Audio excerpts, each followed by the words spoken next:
Hi, welcome back to a Very Mary Sue review. This shirt might look a little familiar to you. I'm actually recording this chapter, chapter 20, while chapter 19 uploads. So I'm going to try to see how many chapters I can get through tonight. I've had a little bit to drink, so I'm kind of riding the wave. I'm a bit of a lightweight now. This is my third. And so while that's uploading, it's at 41%, guys. We're going to do this. The previous video was also recorded using a different device, my laptop, which is a new laptop from the last Very Mary Sue review video that I did. So the quality is a little different. It's actually not quite as good as the quality of my previous laptop's webcam. And so this video is actually being recorded on my phone, hopefully, if it doesn't die, it's plugged in. And I'm going to see kind of when I like better. I might end up getting a new webcam. Who knows? But we'll just kind of, let me know what you think. And now we're on chapter 20. Zoe has gotten back to her dorm. Her and Stevie Ray have shared the goss, as it were, about the night with the Dark Daughters, which I originally called the Dark Knights. So that was weird.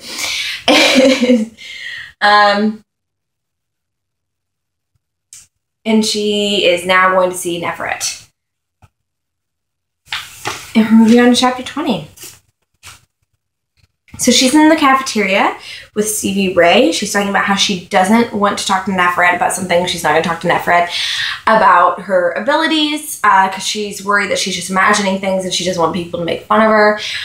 She's not going to talk to Neferet about Elizabeth's ghost either. Same reason. She doesn't think Neferet's really going to believe her. And I feel like half the problems in a lot of these books and a lot of TV shows and a lot of movies could just be solved if someone actually, like if there was just communication. Any communication that went on between any of the characters. Just some form of communication. But that's just me. They're in the cafeteria and Zoe's getting breakfast when I stood up with my bowl in my hand and almost ran smack into Aphrodite. She was, as usual, flanked by Terrible and Warlike.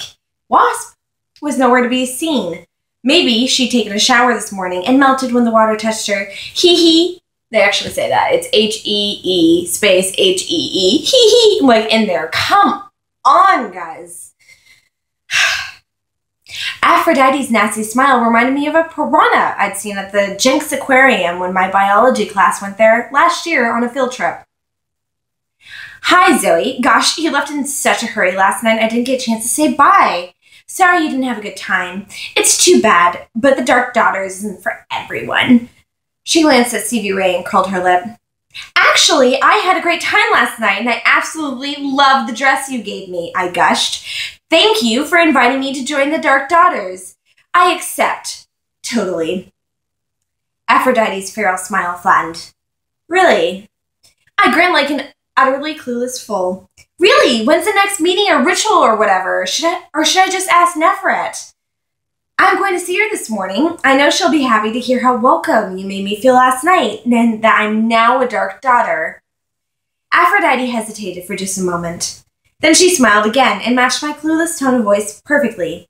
Yes, I bet Neferet will be glad to hear you've joined us, but I am the leader of the Dark Daughters and I know our schedule by heart, so there's no need to bother her with silly questions. Tomorrow is our Samhain celebration. Wear your dress. She emphasized the word and my smile widened. I meant to get to her, and I had.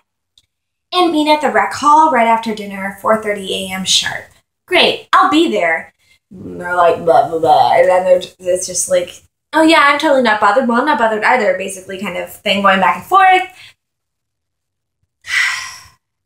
And then her and her friends walk off. And Zoe's like, they're hats from hell. And Stevie's like, I can't believe you're joining them. And Zoe's like, it's keep your friends close and your enemies closer. Stevie Ray, God, go to the program.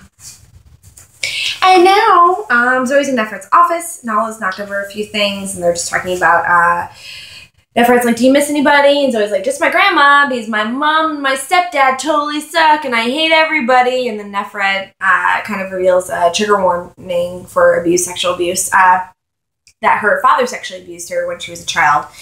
And Zoe's like, that's awful, which it is.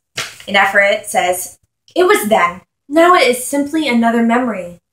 Zoe, humans in your past and even in your present and future will become less and less important to you until eventually you will feel very little for them. You'll understand this more as you continue to change. There was a cold flatness to her voice that made me feel odd, and I heard myself saying, I don't want to stop caring about my grandma. Of course you don't. She was back to being warm and caring again. It's only 9 p.m. Why don't you call her? You can be late to drama class. I'll let Professor Nolan know that you were excused, and blah, blah, blah, and then talking about how she drank blood last night. Neferet's like, oh yeah, it's totally normal for that to be gross. It's totally not cool that Aphrodite didn't tell you about it. And so I was like, no, I mean, yeah, Aphrodite's totally shitty, but like, I actually liked it. And Neferet's like, well, that's weird. That's not supposed to happen yet. And she's like, oh my God, you're totally special. And then they start talking about, first, Neferet says, I understand what you mean, Zoe. I haven't been a teenager for over 100 years, but vampires have long, accurate memories, and I do recall what it was like to go through the change. Well, the authors don't remember what it was like to be a teenager because they say really weird things, and it gets weird.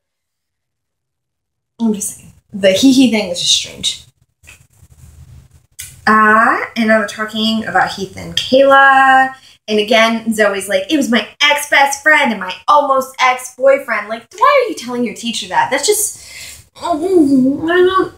It's just a little weird. And it's, okay, I am not that far off from high school. And I'm a little further off than I look. I know I look a little bit younger than I am, but I am not that old. And I am saying that it is weird to just tell random adults that you just met all this weird stuff about your personal life and like what's going on with your almost ex-boyfriend, your ex-best friend, and it's just whatever. And Neferet gets really intense when she finds out that Zoe had some of Heath's blood, and she's like, oh my God, did you drink from him? And Zoe's like, no, like, find some chill. And Neferet explains what imprinting is and how it's a danger, and it's whenever a vampire drinks from a human, they risk the human imprinting on them, which I guess is like baby duck.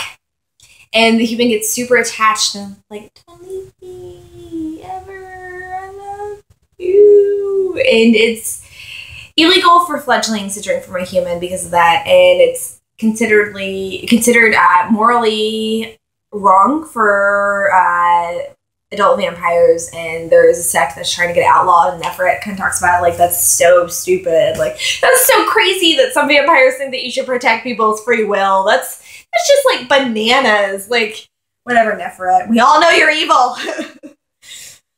And she's like, but that's a discussion best left for my sixth form sociology class, which Neferet had actually just been saying how she should bump Zoe up to a more advanced sociology class. And Zoe's like, no, I don't want people to know I'm different. And Neferet's like, oh, okay. Like, it's a conversation best left for another time, even though you're experiencing it right now. Adults are stupid, says an adult.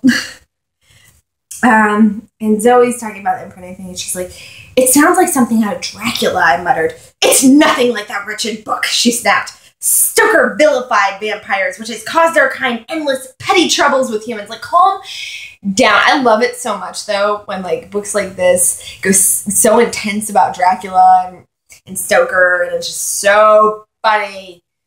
So funny to me. And they're talking about marijuana, and it's like a thing.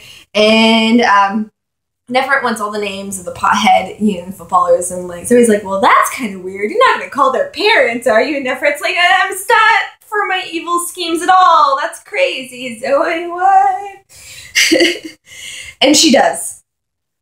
Writes them all, the names, the addresses, everything. Zoe, like, oh, bless your heart, you're stupid. You're so stupid.